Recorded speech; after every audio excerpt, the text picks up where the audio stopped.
మీకున్న ఏ కోరికనైనా సత్వరమే తీర్చే స్వామి సాక్షాత్తు కేదారేశ్వరుడు.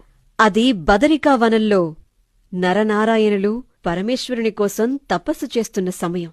వారి భక్తికి మెచ్చి పరమేశ్వరుడు ప్రత్యక్షమై ఏం వరం కావాలో కోరుకోమంటే తమరు ఇక్కడే ఉండాలి, మా పూజలు అందుకుంటూ ఉండాలి అని చెప్పి అడిగారట.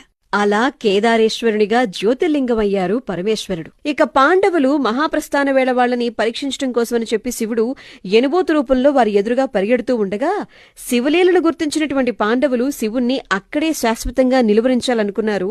అన్ని వైపులా గట్టిగా పట్టి లాగటం వల్ల మాయాజంతువు 3 భాగాలుగా విడిపోతుంది. శిరోభాగమేమో నేపాల దేశంలో లింగరూపమైంది.